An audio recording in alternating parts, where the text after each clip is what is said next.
Real quick, before we start off the video, I want you guys to tell me down below in the comments what your favorite vehicle in Star Wars Battlefront 2 is.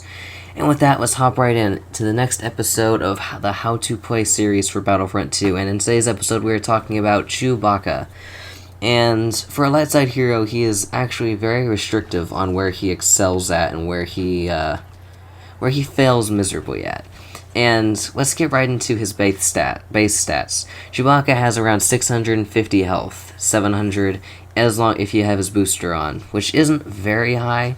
It's about the same amount of health as General Grievous has, which isn't bad as long as he has the Health on Kill Star card equipped. But it's still not a very high amount of health, and it prevents him from doing strategies that other heroes with, say, 1500, 1300 health can do. But Chewbacca can be very powerful in some situations. Now, talking about his weaknesses, Chewbacca is very weak when it comes to long-range battles. The bowcaster can be a very inaccurate weapon, and most of the time, 10 out of 10 times, if you try to aim down sights and hit them from a range, only one of the 3 bolts is going to hit, which is going to be a very low amount of damage. And just more often than not, the blaster is very inconsistent, meaning your best bet is going to be to use Chewbacca in close quarters scenarios. But when it comes down to it, he can be a very powerful adversary at longer ranges, as long as you're using him right. Now, let's get into his abilities. His far right ability, Ground Slam, allows him to run up to people and slam the ground, dealing massive amounts of damage.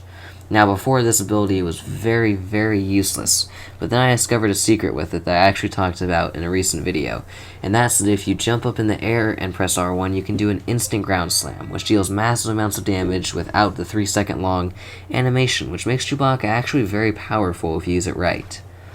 Now, moving on to his middle ability, this transforms Chewbacca's bowcaster from a 3-shot weapon to a 5-shot weapon, and when you aim down sights and aim just a little bit up on infantry, it turns it into a 1-shot kill weapon, which is very powerful, and it also makes it basically a hero eliminator. It becomes a very powerful weapon to use in almost any scenario, and it also adds 5 dots if you don't aim down sights, allowing you to take on multiple units at once, dealing a very large amount of damage with the bowcaster, as long as you use it correctly. In most scenarios, the bowcaster is one of, if not the strongest blaster-like weapons on the battlefront, and activating his middle ability overrides its power to the maximum.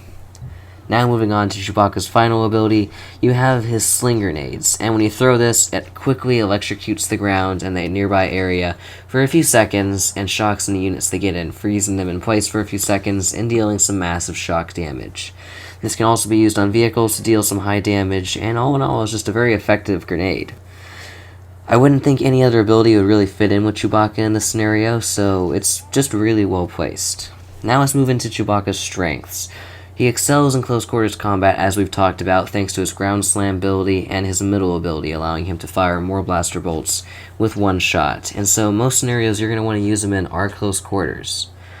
And finally, star cards you're going to want to use on Chewbacca are ones that increase his health, ones that increase his damage, and ones that increase the duration of his middle ability, because the longer he's able to one-shot infantry, the better, all in all, for Chewbacca.